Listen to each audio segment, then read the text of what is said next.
ជាវាងបងប្អូនចិត្តតែទិញណាបងប្អូនអ្នកលក់មួយចំនួនបងប្អូនតាក់ទងទៅទិញហើយគឺហើយឲ្យចប់ហើយអញ្ចឹងបងប្អូនត្រូវរកអ្នកលក់ណាដែលអាចប្រឹក្សាបច្ចេកទេសជូនបងប្អូនបាន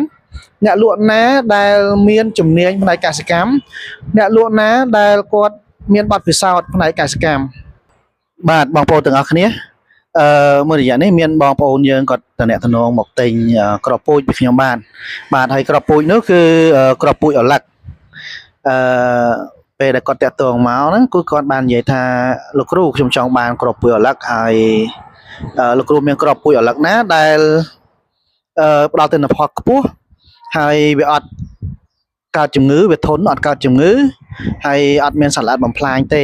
បាទអញ្ចឹងសំណួររបស់គាត់ហ្នឹងគឺពិតជាអស្ចារ្យដែលធ្វើឲ្យខ្ញុំហ្នឹងភ្ញាក់ឲ្យស្មានមិនដល់បាទបងប្អូនពាក់ព័ន្ធទៅនឹងពូជដំណាំបងប្អូនណាបើសិនជាមានអ្នកលក់គាត់និយាយថាពូជដំណាំហ្នឹងវាធន់សត្វល្អិតធន់ជំងឺពាក្យមួយហ្នឹងគឺមានន័យថាបាទវាអាចធន់ទ្រាំមានន័យថាជំងឺដែលឆ្លងមកវាហ្នឹងវាយឺតវាអាចកម្រិតតិចបាទវាធន់ជាងពូជផ្សេងហើយបើសិនជាសត្វល្អិតវាអាចអត់ចូលចិត្តអីអញ្ចឹងទៅណាប៉ុន្តែមិនមែនមានន័យថាវាអត់កើតជំងឺហ្មងទេបាទកាលណាជំងឺច្រើនវានៅចិត្តគេវាគង់តែឆ្លងទេបងប្អូនណាហើយបើសិនជាសត្វល្អិតច្រើននៅចិត្តហ្នឹងឬក៏សត្វល្អិតកើតច្រើនវាគង់តែស៊ីដូចតែគ្នាទេទោះបីជាពូជនឹងធន់ប៉ុណ្ណាក៏ដោយបាទអញ្ចឹងអ្វីដែលបងប្អូនត្រូវធ្វើណាកុំខ្វល់ហ្នឹងបងប្អូនត្រូវខ្វល់ថាពូជហ្នឹងជាពូជដែលទុកចិត្តបានអត់ក្រុមហ៊ុនដែលល្បីឈ្មោះអត់ក្រុមហ៊ុនដែលក៏យកពូជមកហ្នឹងបានចុះបញ្ជីការត្រឹមត្រូវអត់ទទួលស្គាល់ដោយក្រសួងកសិកម្មអត់កាលណាទទួលស្គាល់ដោយក្រសួងកសិកម្មមានន័យថាពូជហ្នឹងស្របច្បាប់បងប្អូនអាចទិញពូជហ្នឹងមកប្រើប្រាស់បានលើកលែងតែបងប្អូនទៅទិញពូជនៅតាមទីផ្សារមានអក្សរគេអត់មានអក្សរខ្មែរអត់បានចុះបញ្ជីការត្រឹមត្រូវនឹងជារឿងខុសបងប្អូនណាអញ្ចឹងរឿងដែលត្រឹមត្រូវបងប្អូនគ្រាន់តែយល់ថាពូជដែលបងប្អូនទិញមកហ្នឹងគឺជាពូជដែលល្បីបាទពូជដែលគេដាំដុះច្រើនពូជដែលចុះបញ្ជីការត្រឹមត្រូវមានក្រុមហ៊ុនមានអីច្បាស់លាស់បាទហើយមានបកប្រែជាភាសាខ្មែរនឹងជារឿងដែលយើងត្រូវគិតហើយរឿងបន្ទាប់ដែលយើងត្រូវគិតមួយទៀតរាល់គ្រប់ដំណាំទាំងអស់ទោះបីជាពូជនឹងខ្លាំងប៉ុណ្ណាក៏យើងត្រូវអនុវត្តតាមបច្ចេកទេសដែរបងប្អូនណាបាទអនុវត្តតាមបច្ចេកទេសយ៉ាងម៉េចមានន័យថាពូជហ្នឹងគ្រប់ដំណាំទាំងអស់ដាំវាត្រូវការទឹកមែនអត់បាទវាមិនត្រូវការទឹកច្រើនពេកទេហើយក៏វាមិនត្រូវការទឹកតិចពេកដែរត្រូវការទឹកមួយសមរម្យដែលវាអាចលូតលាស់បានហើយពូជទាំងអស់កាលណាយើងដាំទៅវាត្រូវការជីអញ្ចឹងបើសិនជាបងប្អូនដាំហើយអត់ដាក់ជីពូជនឹងខ្លាំងប៉ុណ្ណាទន់ប៉ុណ្ណា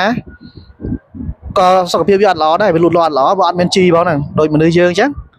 បាទពូជល្អបាទប្រកាត់មកកូនមកស្អាតណាប៉ុន្តែអត់ហូបចំណីអាហារអត់គ្រប់គ្រាន់អញ្ចឹងសួរតែលូតលាស់ធំធាត់អត់បាទអត់ទេអត់លូតលាស់ធំធាត់ទេអញ្ចឹងដំណាំដូចគ្នាកាលណាវាអត់មាន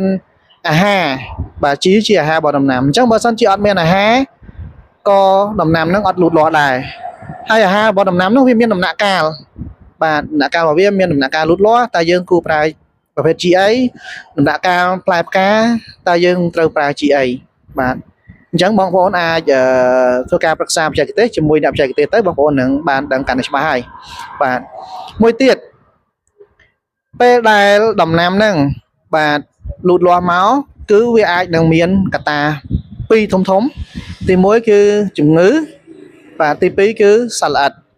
បាទប្រភេទជំងឺគឺវាអាចកើតមកពីពពុះផ្សិតបាទហើយក៏ជំងឺមួយចំនួនទៀតក៏អាចកើតមកពីសត្វល្អិតដែរអញ្ចឹងអ្វីដែលយើងត្រូវធ្វើបើសិនជាយើងអាចបាញ់ការពារបានវាជារឿងល្អបាទបាញ់ថ្នាំនឹងការពារវាទៅបាទហើយបើសិនជាយើងមិនបានបាញ់ការពារទេយើងនៅជាប់នៅក្នុងចំការរាល់ថ្ងៃយើងតាមដានវារាល់ថ្ងៃ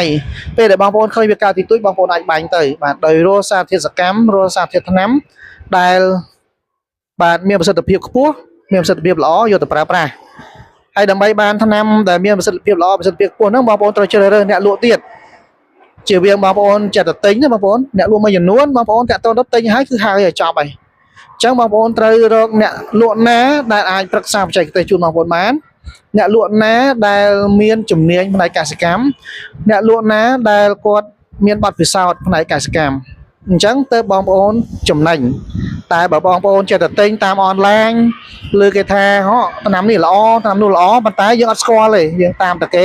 អញ្ចឹងនឹងខាតលុយអត់ប្រយោជន៍ហើយបាទមួយទៀតបងប្អូនបានផលិតផលល្អមែនប៉ុន្តែខាងក្រុមហ៊ុនអត់បានផ្ដល់បច្ចេកទេសនៅក្នុងការប្រើប្រាស់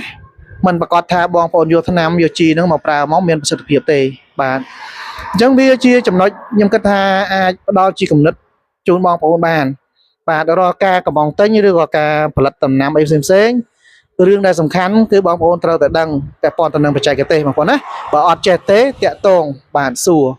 ដូចដេប៉ូបង្កើនផលអីបងប្អូនអាចទំនាក់ទំនងមកតាមលេខទូរស័ព្ទនៅក្នុងវីដេអូនេះបងប្អូននឹងបានព័ត៌មានពាក់ព័ន្ធទៅនឹងអ្វីដែលបងប្អូនឆ្ងល់បាទអញ្ចឹងខ្ញុំចែកម្លែកជូនបងប្អូនប៉ុណ្ណេះហើយអរគុណច្រើនសម្រាប់រាល់ការតាមដានរបស់បងប្អូនកុំភ្លេចជួយ Subscribe Channel YouTube ម្នាក់មួយផងបាទហើយក៏ជួយ Share ផងវីដេអូហ្នឹងជាពិសេសបងប្អូនកុំភ្លេចជួយបាទ Follow Page YNA ម្នាក់មួយផងបាទ YNA ជាអក្សរខ្មែរបងប្អូនណាបាទជួយ Share វីដេអូហ្នឹងផងក៏រឹតតែល្អអរគុណច្រើនបើបងប្អូនត្រូវការបាទប្រភេទជីថ្នាំពូជបន្លែបាទផ្សេងៗបងប្អូនអាចទំនាក់ទំនងមកដេប៉ូបង្កើនផលបានអរគុណសូមជម្រាបលា